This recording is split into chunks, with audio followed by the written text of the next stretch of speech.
Hey everyone, there's a lot of buzz about medical dental integration, as there should be.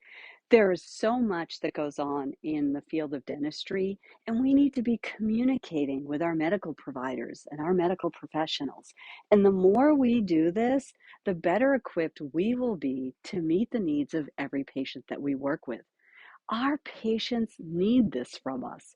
So it's important for you to really understand in depth some of the chronic illnesses that our patients suffer from so that we know not only what our role is in providing care to those patients, but what we need to be communicating about, concerned about, and discussing with those healthcare providers that also treat those patients. It's also important for you to know, what do we do about those patients that are not receiving medical care, that show up in our offices and we know that they're not stable with some of their chronic diseases? How are we going to best manage those patients so that we can have good outcomes with those patients? These are really important topics, and a lot's going on in the field. And I'm really hoping that the medical dental integration just becomes a seamless entity in the future, something that's a no-brainer that we look back on and we reflect and say, why were we not doing this before? So take a listen. In this episode, we're going to be talking about the diabetic patient. And not only the diabetic patient, but the diabetic patient who also has periodontal disease. Some of the things that you need to be concerned about when you're treating these patients, and what things you can do, not only to manage that patient when they're in the dental chair, but help provide them with some basic information so that they can leave your office and become a little bit healthier for the next time that you see them. Take a listen.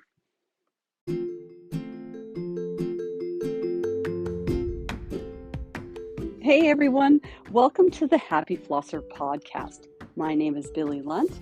I am your host, and I am here to talk to you about all things dental hygiene to support you on your journey through the dental hygiene program. Welcome, so glad to have you.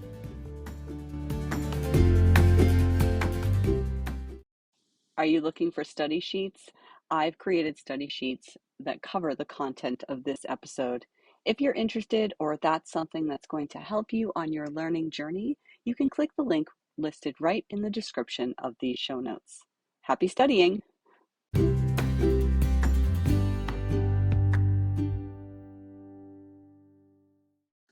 Hey, are you in dental hygiene school or just got your acceptance letter and just started dental hygiene school and you're worried about how you're going to fit it all in, what the evaluations are like, what the key strategies you need to set up in order to be successful?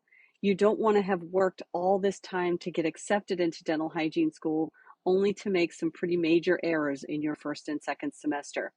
I've put together a course that will really help you set yourself straight right out of the gate and get yourself started on the right foot in dental hygiene school. Whether or not you're just entering school or you've done your prerequisites and you're just well on your way halfway through, this course is designed to help get you straight and keep you straight so that you can become a dental hygienist. Click the link in the show notes and check it out. As you are listening to the information provided to you in this episode, what I want you to really think about is the role as a dental hygienist that you play in every patient that you come in contact with. There are so many patients that come into your office that do not receive routine medical care. You might be the only person that that patient is seeing. So when we're talking about doing our assessments, we need to be thinking about the medical side of health for our patients. And I know we routinely do this, and there's a lot of chronic diseases that we work with our patients and help them manage, specifically diabetes. There's a lot of patients out there that don't even realize that they're walking around with undiagnosed diabetes, or maybe they're pre-diabetic. And you may be that person of contact for that patient. And some of the things that you notice during your assessment may help you uncover or help the patient reveal that they may be at a higher risk. It's important for us to treat each patient as if we are the only person that they're seeing. Quite often, I've seen patients where when I take their blood pressure is elevated. and I help them seek out care from a medical provider to help them get that stabilized. And we have done oral cancer screenings where we have discovered things and helped guide our patient through the process to help them reach the providers that they need to reach in order to get healthy or have further information and testing done to reveal if this is something that should be treated.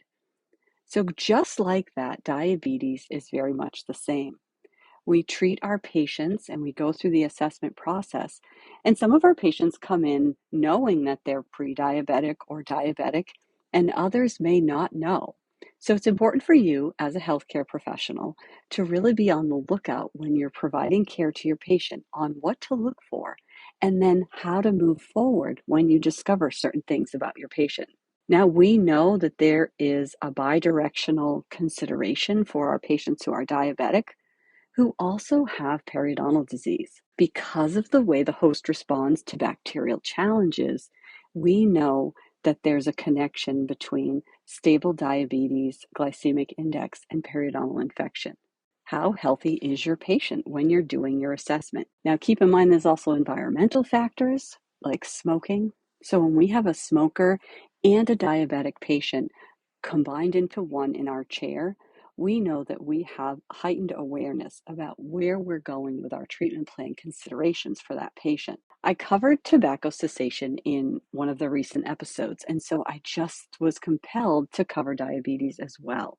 Now, there are a lot of patients in the United States with diabetes. I think we're at about 112 million patients. And the future doesn't look so good for diabetes. The current research indicates that by 2050, 1 in 3 adults will be a diabetic patient. Now, how do we know that? We know that by looking at A1C levels and then what we know about A1C over time. We know that the average patient, their A1C goes up 0.1 per year. So because we know that that A1C tends to rise about 0.1% per year, if there's no lifestyle changes or any changes in a patient's life, we can predict how many patients will be predisposed to diabetes in the future. We need to know that a patient's glycemic status includes their A1C. Now, what is the A1C? A1C is a blood test that's used to diagnose diabetes. And what it does is it measures your average blood sugar level over the past 2 to 3 months. It determines the percentage of red blood cells that are circulating in your bloodstream that have sugar-coated hemoglobin attached to them. And we know that that hemoglobin lasts, the lifespan is about 123 to 130 days. So the A1C gives us a measurement in which to go by.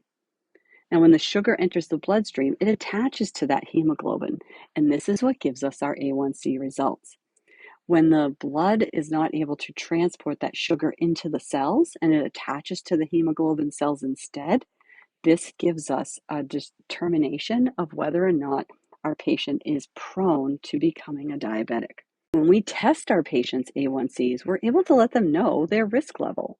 Because we know that the A1C tends to rise over time, we can help our patients understand their risk so that they can make lifestyle changes. So a 5.4% or below A1C is considered normal range. 5.5% to 5.6 is considered borderline.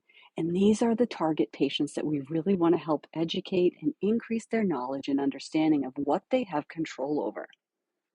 Our 5.7 to 6.4% are our pre-diabetic patients.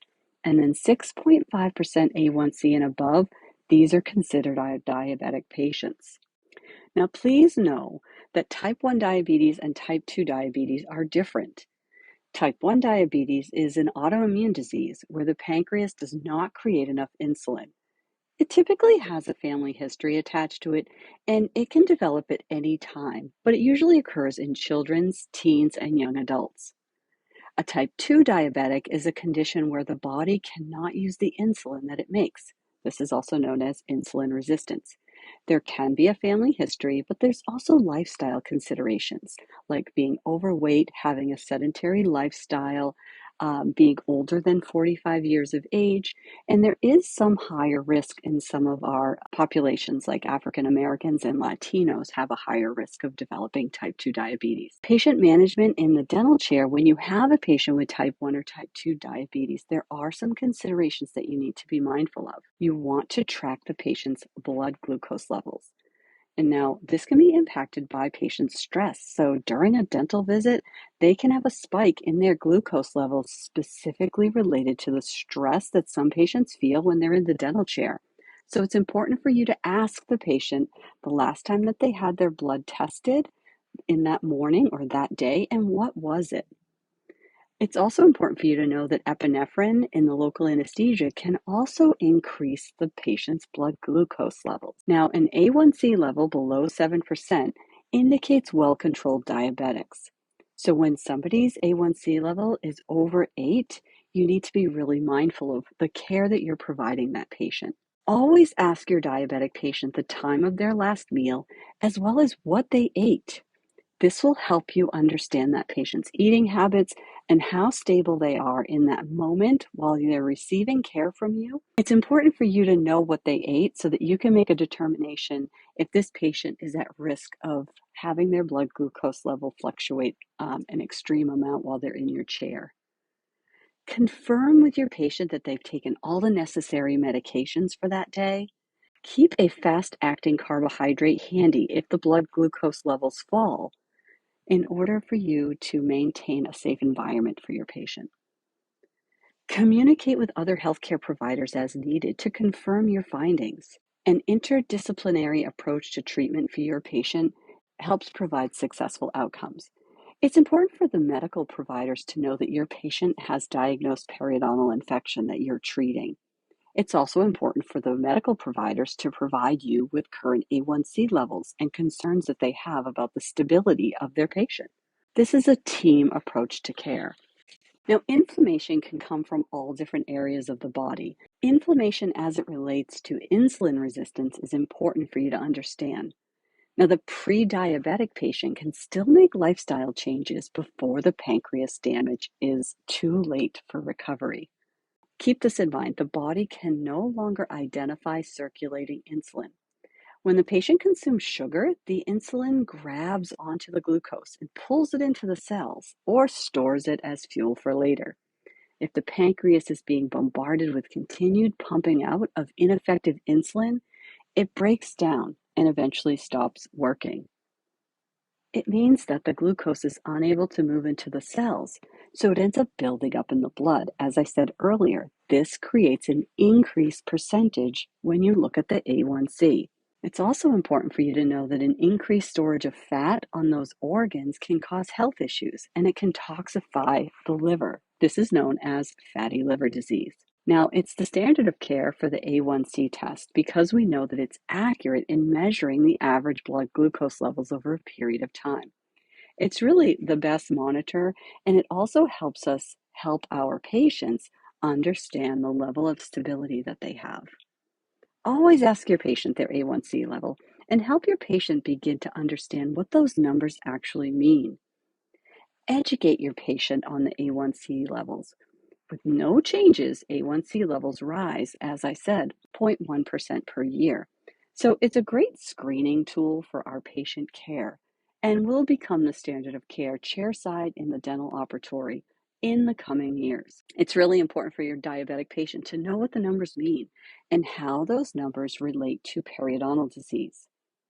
It's also important for your patient to understand how their periodontal disease impacts their blood glucose levels. This is why it's important for you to have a really good understanding of diabetes and that bidirectional consideration. Keep in mind what we're dealing with. Our patient's average is 22 to 40 teaspoons of sugar per day.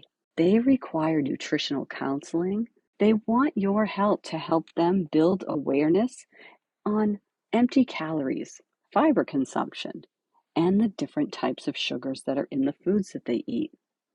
It's important for you to use all of your knowledge that you have gained in school, especially around the area of diabetes and nutritional counseling, and periodontal disease and put it all together to meet the specific needs of each individual patient that you treat. Remember, 38 grams of fiber is a good target goal per day. And we know the benefits of fiber in slowing down the digestion and the taxation on the pancreas. So it's really important for you to share that valuable information with your patients that require that support. Now, the role insulin plays in the body is to lower blood glucose levels when needed.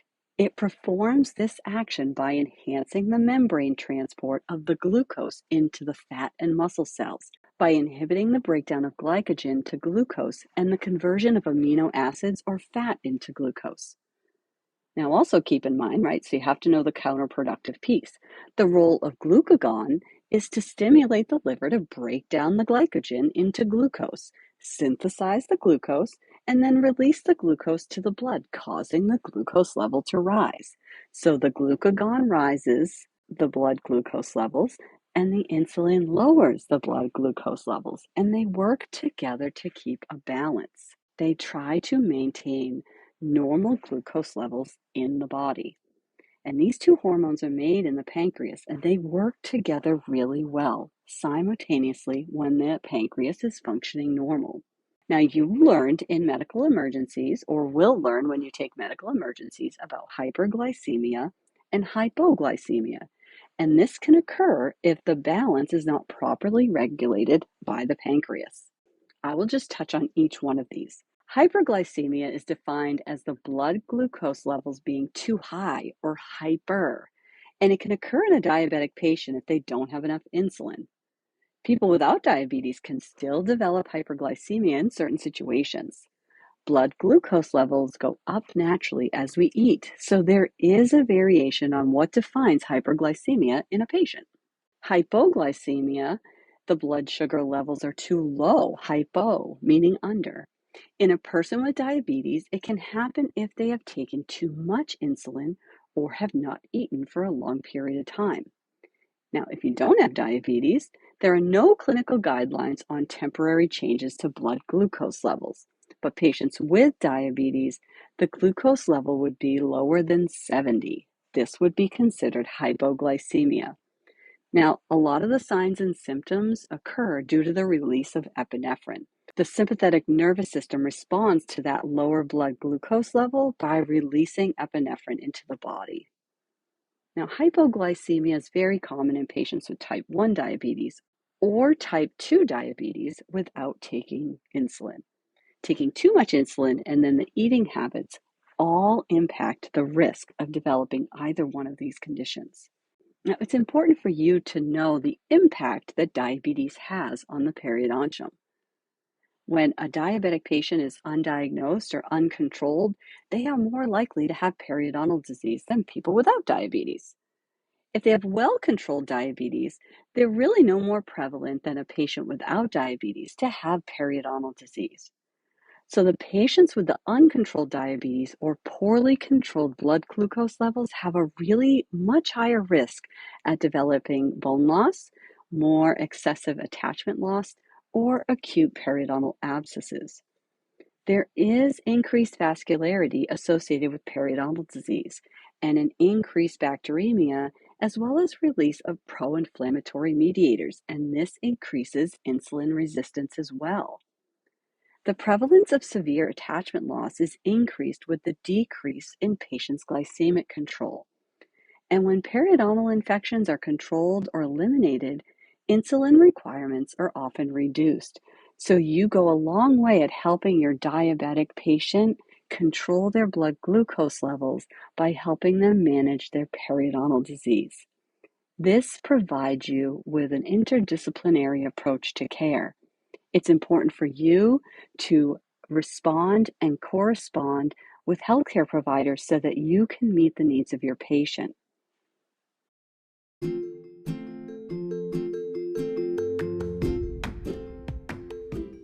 I would invite you to send me any questions that you need answered. Questions come up when you listen to this podcast. I have a link in the show notes, and I'd be happy to answer any questions that you have. Also, I would appreciate a review if you have time to leave one. Thank you so much.